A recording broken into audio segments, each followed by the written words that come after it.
Great freedom cell हो या फिर अमेजॉन की ग्रेट इंडियन फेस्टिवल सेल या फिर फ्लिपकार्ट की बिग बिलियन डे सेल, हर साल में ना एक चीज कॉमन होती है भाई। लोग डिस्काउंट देख के ना टीवी खरीद लेते हैं कि सस्ती है। अब बाद में पता चलता है कि थोड़ा सा और पैसे बढ़ा लेते तो थोड़ी और बेटर टीवी मिल जाती, या फिर कम पैसे में ऑलमोस्ट वही एक्सपीरियंस मिल रहा था टीवी में, फिर रिग्रेट होता है। इसलिए आज हम सिर्फ टीवी की लिस्ट नहीं देखेंगे, बल्कि समझेंगे कि किस बजट और कौन से यूजर्स के लिए कौन सी टीवी बेस्ट है।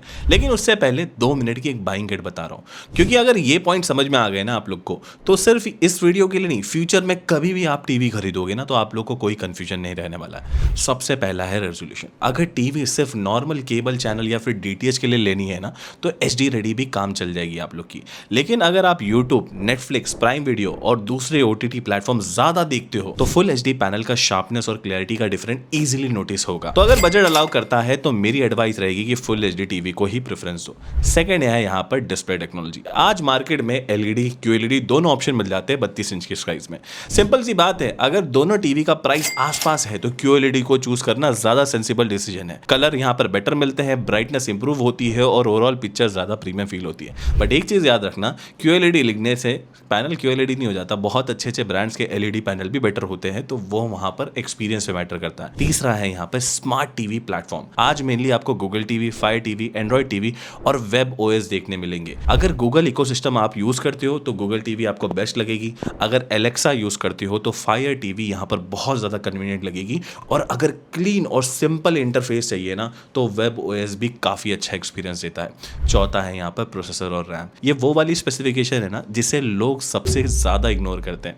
डिस्प्ले कितना भी अच्छा हो, अगर टीवी ओपन होने में टाइम ले रही है, ऐप लैग कर रहे हैं, इंटरफेस स्मूथ नहीं है ना, तो डेली एक्सपीरियंस बहुत खराब हो जाता है, बहुत ज्यादा ये इरिटेटिंग लगता है। तो ये चीज ध्यान में रखना है। पांचवा है साउंड। अगर आप साउंड बार नहीं लेने वाले हैं, जो कि मोस्टली 32 इंच में लोग नहीं लेते, तो स्पीकर आउटपुट यहाँ पर बहुत ज्यादा मैटर कर जाता है। मूवी, क्रिकेट या कुछ भी देख रहे हो, डायलॉग सुनते वक्त ना डिफरेंस यहाँ पर क्लियरली फील होना चाहिए, जो कि बहुत सारे टीवी के अंदर मिसिंग होता है। अब बेसिक क्लियर हो गया है ना। अब सबसे पहले बात करते हैं बजट सेगमेंट की। अगर आप लोग का बजट 8 से 10 हजार के आसपास है, तो मैक्सिमम चांस है कि आप VW की ये 2 टीवी जो आपको स्क्रीन पे दिख रही है वहां तक जरूर पहुंच जाओगे। एक है VW की फ्रेमलेस सीरीज और दूसरी है VW की स्पेक्ट्रा सीरीज।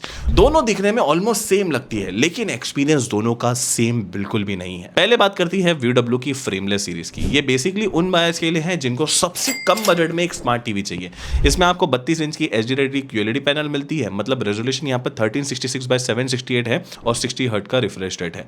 अगर आप टीवी को सिर्फ बेडरूम के लिए या फिर पेरेंट्स के लिए या फिर नॉर्मल डीटीएच चैनल या फिर यूट्यूब थोड़ा बहुत और ओटीटी देखते हो, तो एचडी रेडी रेजोल्यूशन इस साइज पे अभी भी परफेक्टली यूजेबल है। फ्रेमलेस डिजाइन की वजह से टीवी प्रीमियम दिखती है, लेकिन ऑनेस्टली इस टीवी का जो बिगेस्ट स्ट्रेंथ है ना, इसकी एग्रेसिव प्राइसिंग है। ऑलमोस्ट 8,000 के आसपास मिलती है और सेल में तो 6,500-7,000 के आसपास भी मिलती है, ना कि इसकी प्रीमियम स्पेसिफिकेशन। अब आते हैं स्पेक्ट्रा सीरीज पर। यहाँ एक चीज थोड़ी इंटरेस्टिंग हो जाती है। सबसे पहले आपको यहाँ पर क्यूएलईडी पैनल तो मिलता ही है, पर ये एंड्रॉइड टीवी ओएस पे चलती है। जो ऊपर वाली टीवी है वो एंड्रॉइड पे नहीं चलती, वो क्लाउड बेस्ड एक सिस्टम है। लेकिन एक चीज क्लियर कर देता हूँ, यहाँ पर क्यूएलईडी का मतलब यहाँ पर फुल एचडी नहीं होता। यहाँ पर भी रेजोल्यूशन आपको वही मिलने वाली है, 1366x768। डिफरेंस शार्पनेस में नहीं, कलर में देखने मिलता है। क्यूएलईडी पैनल की वजह से कलर ज्यादा वाइब्रेंट फील होते हैं और ब्राइटनेस भी नॉर्मल एलईडी से बेटर लगती है। और ये एंड्रॉइड बेस है, तो आप लोग को इकोसिस्टम थोड़ा और अच्छा लगेगा। प्ले स्टोर मिलेगा, सब कुछ मिलेगा इसके अंदर। इस टीवी में आपको 24 वॉट की साउंड आउटपुट भी मिलती है, जो कि अपने को फ्रेमलेस में सिर्फ 20 वॉट मिल रही थी। और कनेक्टिविटी के लिए यहाँ पर 3 HDMI पोर्ट है, 2 HDMI 2.0 और 1 HDMI 2.1।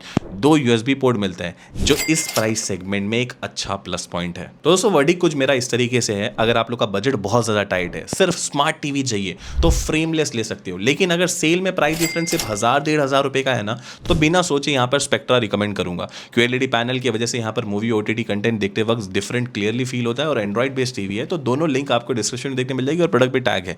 लेकिन एक बात का ध्यान रखना, VW की प्रायोरिटी वैल्यू फॉर मनी है। अगर आप software optimisation, long term update या फिर प्रीमियम प्रोसेसिंग एक्सपेक्ट कर रहे हो ना, तो थोड़ा बजट को यहाँ पर और बढ़ाना ही सही रहेगा। अब अगर आप थोड़ा सा बजट अपना और बढ़ाते हैं, तो यहाँ पर आपको 2 टीवी देखने मिलेगी जिनके बीच में सबसे ज्यादा कंफ्यूजन रहता है, मोटरोला और रियलमी की टेक लाइफ। दोनों की प्राइसिंग ना सेल्स के वक्त काफी सिमिलर रहती है, इसीलिए डिसीजन स्पेसिफिकेशन से ज्यादा ओवरऑल एक्सपीरियंस पे डिपेंड करता है। मोटरोला में आपको एचडी रेडी क्यूएलईडी पैनल दिया गया है और Google TV out of the box मिलती है। परफॉर्मेंस के लिए यहाँ पर क्वाड कोर का प्रोसेसर यूज किया गया है, साथ ही में 1 GB की रैम और 8 GB की स्टोरेज है। ये कॉन्फ़िगरेशन हैवी मल्टीटास्किंग के लिए तो नहीं है, लेकिन यूट्यूब, नेटफ्लिक्स, प्राइम वीडियो और नॉर्मल स्मार्ट टीवी यूजर्स के लिए सफिशिएंट है। मोटरोला का एक बड़ा स्ट्रेंथ इसकी ऑडियो भी है। कंपनी यहाँ पर आपको 40 वॉट का स्पीकर देती है, जो इस सेगमेंट में काफ़ी स्ट्रॉन्ग ऑफरिंग है। अगर बेडरूम में, स्मॉल रूम में टीवी यूज़ कर रहे हो ना, तो साउंड बार लेने का प्लान नहीं भी है, तो ये पॉइंट जेन्युइनली मैटर करता है यहाँ पे। साथ ही 3 HDMI पोर्ट है और 2 USB पोर्ट मिलते हैं। अगर फ्यूचर में साउंड बार हो गया, प्ले स्टेशन या फिर स्ट्रीमिंग स्टिक कनेक्ट करनी है ना, तो पोर्ट की यहाँ पर लिमिटेशन फील नहीं होने वाली है आप लोग को। वहीं अगर मैं रियलमी की बात करूँ तो रियलमी में भी आपको QLED पैनल देखने मिल जाता है, लेकिन यहाँ पर गूगल टीवी की जगह पे वेब OS दिया गया है।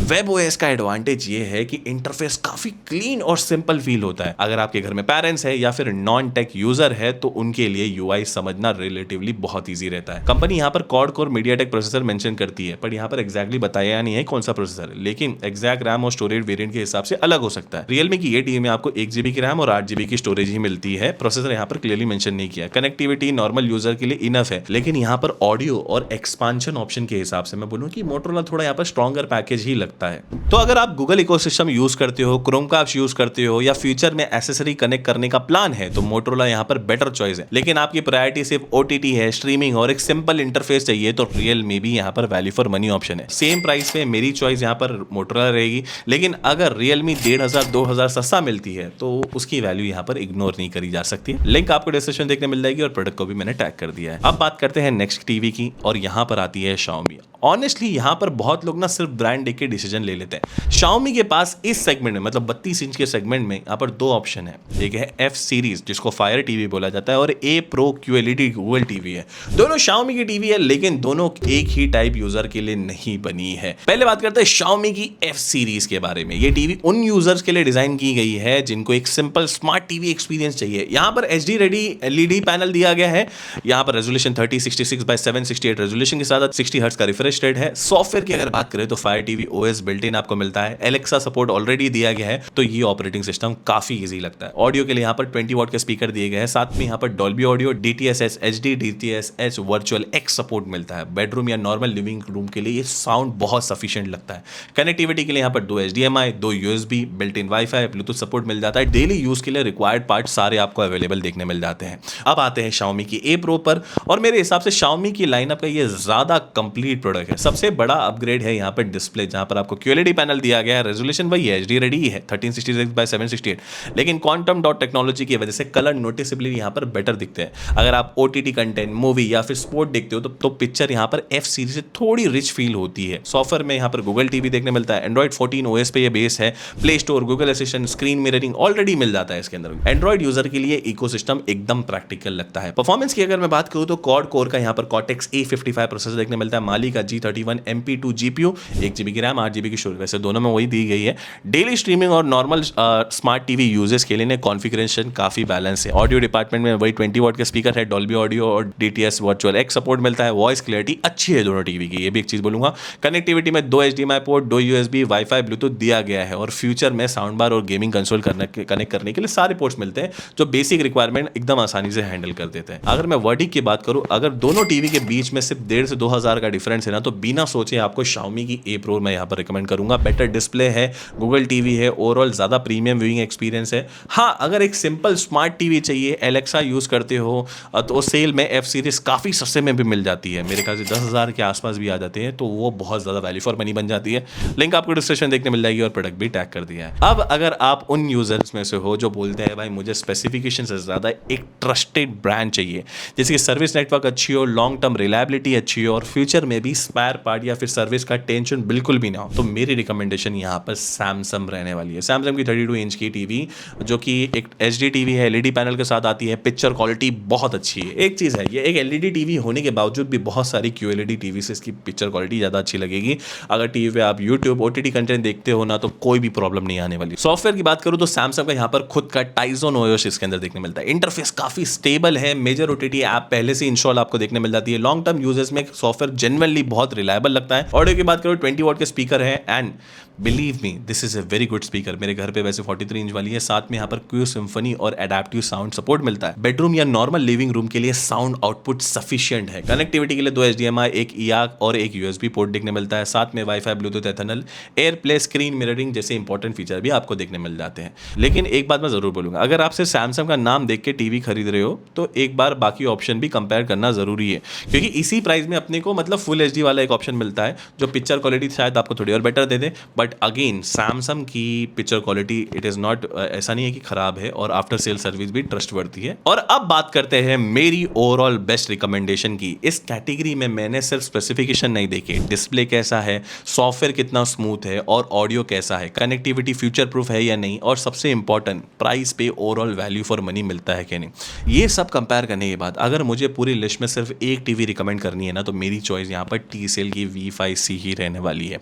भाई बहुत बढ़िया टीवी है। सबसे पहले डिस्प्ले की बात करूँ तो 32 इंच की यहाँ पर फुल HD QLED पैनल है। फुल HD QLED पैनल मतलब यहाँ पर रेजोल्यूशन आपको 1920x1080p मिलता है, और ऑनेस्टली इस पॉइंट की वजह से ये टीवी लिस्ट के काफ़ी सारे कॉम्पिटिटर से अलग हो जाती है। मैक्सिमम ब्रांड्स अभी भी HD रेडी पैनल ऑफर कर रहे हैं, TCL यहाँ पर फुल HD रेजोल्यूशन के साथ आता है। इसका डायरेक्ट बेनिफिट यहाँ पर आपको YouTube videos, OTT content, subtitle और टेक्स्ट क्लियरिटी में देखने को मिल जाएगा। QLED पैनल और HDR10 भी सपोर्टेड है, जिस वजह से कलर और ब्राइट और काफ़ी अच्छे फील होते हैं। और अगर आप मूवी, वेब सीरीज या फिर स्पोर्ट देखते हो ना, तो पिक्चर नोटिसेबली यहाँ पर बेटर लगती है। सॉफ्टवेयर के लिए यहाँ पर गूगल टीवी देखने मिलता है, प्ले स्टोर हो गया, Google assistant, Chromecast built in already मिलता है। एंड्रॉइड फोन यूजर के लिए इकोसिस्टम काफी कन्वीनियंट लगता है। परफॉर्मेंस के लिए यहाँ पर क्वाड कोर प्रोसेसर है, 1 GB की रैम, 8 GB की स्टोरेज मिलती है। हैवी गेमिंग के लिए नहीं है भाई, 32 इंच के लिए कहाँ गेमिंग करते हैं लोग वैसे भी, लेकिन daily smart TV users, YouTube, OTT streaming के लिए एकदम परफेक्ट एक्सपीरियंस आपको देखने मिलने वाला है। ऑडियो डिपार्टमेंट में भी 24 वॉट के स्पीकर्स के साथ डॉल्बी ऑडियो सपोर्ट दिया गया है। डायलॉग क्लैरिटी अच्छी है, और अगर नॉर्मल रूम के लिए अलग से एक साउंड बार लेना कंपलसरी फील नहीं होगा आप लोग को। कनेक्टिविटी के लिए यहाँ पर 2 HDMI पोर्ट, एक USB, Bluetooth, wifi, screen casting जैसे इंपॉर्टेंट फीचर्स आपको देखने मिल जाते हैं। मुझे इस टीवी का सबसे बड़ा एक्सटेंट लगा ना, किसी भी स्पेसिफिकेशन डिपेंड नहीं करती। डिस्प्ले स्ट्रॉन्ग है, सॉफ्टवेयर रिलायबल है, ऑडियो भी अच्छी है, और सेल के टाइम पे अगर इसका प्राइस आपको 13-14 हज़ार के आसपास देखने मिल जाए ना, तो मेरे ख्याल से it is a killer deal. काफ़ी स्ट्रॉन्ग बन जाती है टीवी। इसलिए अगर आप मुझे सिर्फ एक 32 इंच की टीवी रिकमेंड करने बोलोगे, ओवरऑल मेरा रिकमेंडेशन TCL की यहाँ पर V5C रहने वाली है। लिंक आपको डिस्क्रिप्शन देखने मिल जाएगी, प्रोडक्ट को भी टैग कर दिया है। तो दोस्तों ये थे मेरे हिसाब से 2026 की बेस्ट 32 इंच की स्मार्ट टीवी। सेल आ रही है, अभी फ्रीडम सेल आ रही है, ग्रेट इंडियन फेस्टिवल सेल है, बिग बिलियन डेज सेल का ही सीजन है अभी फिलहाल में। एंड मैं चाहूँगा कि ज़्यादा से ज़्यादा बैंक ऑफर, और मेरे ख्याल से सेल में जब लेने की भी कोशिश करो तो पहले दिन पे ही लेने की कोशिश करो, क्योंकि वहाँ पर मैक्सिमम डिस्काउंट देखने मिलता है। मिलते हैं नेक्स्ट वीडियो में। अगर आप लोग कोई भी क्वेश्चन, डाउट्स हैं तो पूछ सकते हैं। तब तक के लिए बाय।